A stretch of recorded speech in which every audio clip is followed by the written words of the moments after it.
Chief of Pashtun نواب ایاز خان جوگیزی صاحب، ہمیں وقت دینے کا آپ کا بہت بہت شکریہ۔ 11، 12، 13 تاریخ کو بنوں میں پشتونخوا ملیہ پارٹی کی جانب سے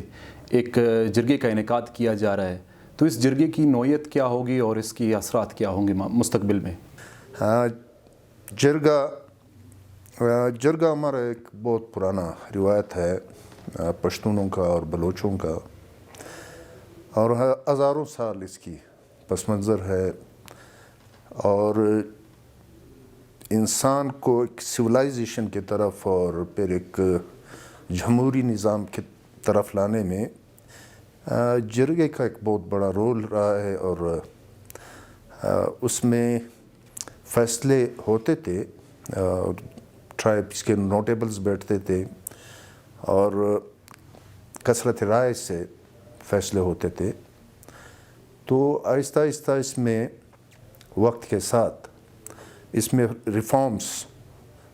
ہوتا رہا وقت اور حالات کے مطابق، اور خود جب میں نواب بنا تو اس میں نے کچھ ریفارمز اپنے دور میں کیے کہ جرگے کے ذریعے جب قتل کے فیصلوں میں عورتیں دی جاتی تھی یا کوئی اور ایسے چیزیں تھی جو ایک مہذب سوسائٹی میں اور اس جدید دور میں یہ ایک ظلم میں سمجھتا تھا، اور ظلم تھا بھی، تو بہت سارے ریفارمز کیے ان کو خراش تراش کر کے۔ بہرحال ابھی یہ جرگہ کیوں ہم نے بلایا؟ ویسے اس ملک میں کانسٹیٹیوشن بھی ہے، اس ملک میں اسمبلیاں بھی ہے، کیونکہ یہاں پہ میں پشتون قوم کی بات کرتا ہوں، اور اس میں میرا اسے بھی وہ ہے کہ میں سب آپریسڈ مظلوم قومیں جو ہیں پاکستان میں، چاہے وہ سندھی ہو، بلوچ ہو، جو بھی ہو، یعنی میں سمجھتا ہوں جب میں پشتون کے لیے بات کرتا ہوں تو آپ سمجھے کہ میں سب مظلوم کے لیے بات کرتا ہوں، کیونکہ ہمارے پشتون ہم ایسے خطے پہ ہیں کہ وقت کے زوراوروں نے اس علاقے پہ آ کے ہندوستان اور پھر پورا سینٹرل ایشیا، اور اس میں چنگیز بھی آیا، الیگزینڈر بھی آیا، فلانا بھی آیا، لیکن اس وقت جب قوم متحد تھی اور اسمبلیاں نہیں تھی، جرگہ سسٹم تھا، تو اس سخت حالات میں ان زوراوروں کے ساتھ ہم نے پنجہ آزمائی بھی کی اور اپنے وطن کو ہم نے رکھا بھی، اور ہم نے ایک سیال کے طور پہ زندگی اس میں گزاری، اور حتیٰ کہ ہم نے ہندوستان پہ، بہت بڑے ہندوستان پہ تقریباً 300-350 سال ہم نے حکمرانی بھی کی۔ اب ہوتے ہوتے ملک میں جمہوریت بھی آیا، اور اگرچہ لنگڑا لولا جمہوریت ہے، لیکن ابھی بھی ہمارے علاقے میں فیصلے، بہت سارے فیصلے میں سمجھتا ہوں کہ جرگے کے ذریعے ہوتے ہیں، کیونکہ عدالتی نظام اتنا یعنی وہ حقوق پیدا کرنا یا اپنا حق ثابت کرنا اتنا مہنگا پڑتا ہے کہ درمیان میں لوگ وہ چھوڑ کے واپس جرگے کی طرف آتے ہیں۔ اب یہ جرگہ جو ہم نے ہماری پارٹی کی طرف سے یہ اعلان ہوا کہ پشتون قوم کا ایک جرگہ بنوں ایک سینٹر تھا، اس لیے ہم نے رکھا کہ صوبہ پشتونخوا اور جو ہمارے قبائلی علاقے ہیں اور یہاں کے پشتون ہیں، ان کا ایک سینٹر بنتا تھا۔ تو اس میں تقریباً پچھلے 3-4 سال سے ذاتی طور پہ میں لگا ہوا تھا، محمود خان کو بھی کہتا تھا، شیرپاؤ صاحب کو بھی کہتا تھا، اسفندیار خان کو بھی کہتا تھا، یعنی جتنی بھی مولانا فضل الرحمان صاحب اور جتنی بھی پشتون لیڈرز تھے جن کا ووٹ بینک بھی یہی پشتون ہے، ان کو میں یہی کہتا تھا کہ ایسے تو ہمارے سیاسی رائے علیحدہ ہے، ہمارے منشور علیحدہ ہے، ہمارے سلوگن علیحدہ ہے، لیکن جرگہ ایک واحد ایک ایسا فورم ہے، اگر ہم سب اس پہ مل کے بیٹھ جائیں اور اپنے پشتون اپنے وطن چاہے وہ افغانستان ہو پاکستان ہو، کیونکہ وہ کے حالات ہمارے اوپر اثر انداز ہوتے ہیں، یہ سارے مسائل ہم ڈسکس کریں جرگے پہ کے ذریعے، تو آخر میں اس میں کامیاب ہوا کہ ایک جرگے کا انعقاد جس کی تاریخ 11، 12، 13 مارچ رکھا گیا ہے، اور یہ الگ بات ہے کہ اس کی میزبانی ہم کر رہے ہیں، یعنی ہماری پارٹی پشتونخوا ملیاں پارٹی کر رہے ہیں، لیکن جرگے میں فیصلے پشتون عوام نے کرنے ہیں، پشتون لیڈرشپس نے کرنے ہیں، پشتون نوٹیبلز نے کرنے ہیں، چاہے اس میں علماء ہیں، چاہے اس میں خان ہے، سردار ہے، پولیٹیشنز ہے، جو بھی ہے، وہ جا کے 3 دن بیٹھیں اور اس وقت جو پشتون قوم جس حالات سے گزر رہا ہے ان پہ دیکھیں کہ ہم کس طرف جا رہے ہیں، ہم کس بربادی کی طرف بڑی تیزی سے جا رہے ہیں، تو ہمیں تو نہ سیاست نے بچایا، نہ پارلیمنٹ نے بچایا، نہ ہمارے وسائل پارلیمنٹ کے ذریعے ہمیں ملا، تو بحیثیت قوم ہم ایک بڑا اللہ پاک کی طرف سے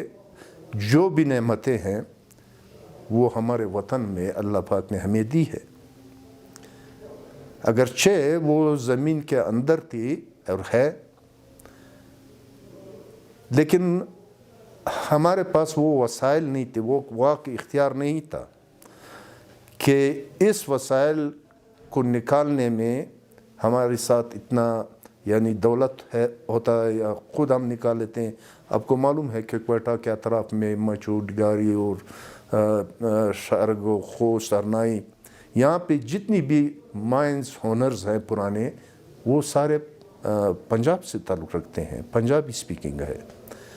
اور ہم اپنے وطن میں خود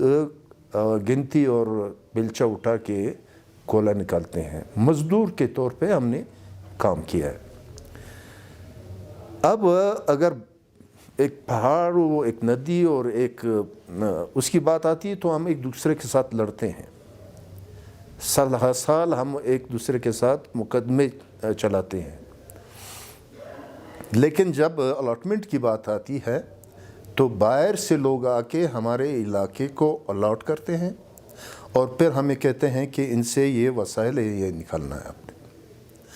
اب دیکھیں، پانی جیسے نعمت، پانی زندگی ہے، پانی کے ذریعے جو تقریباً میں کہتا ہوں یا کشمیر سے نکلتا ہے دریائے جہلم سے، یا ہمارے اباسین اور دریائے سوات سے جو پانی نکلتا ہے دریا کابل سے آتا ہے، اس پہ سارے پنجاب کی ایگریکلچر اور ایگریکلچر کے بعد اس کی انڈسٹری اس پہ چلتی ہے۔ ہم چاہتے ہیں کہ ہمارا وہ نیت کمیونٹی نہیں ہے کہ کیوں پنجابی اس سے استفادہ لے رہا ہے، لیکن حق تو میرا بنتا ہے، پہلے میرا قوم کا بنتا ہے، پھر بے شک ہم بھائی کے ساتھ شراکت داری بھی کرتے ہیں، لیکن پانی ہمارے علاقے سے یوٹیلائز ہو رہا ہے، وہاں پہ معدنیات جنگلات ہمارے علاقے میں ہیں، کوئلہ ہمارے علاقے میں ہے، کرومائڈ ہمارے علاقے میں ہے، گیس بہترین قسم کا گیس اس وقت کرک سے ہمارے خٹک کے علاقوں سے نکلتا ہے، کرومائڈ ہمارے مسلم باغ سے نکلتا ہے، بہترین قسم کا کرومائڈ،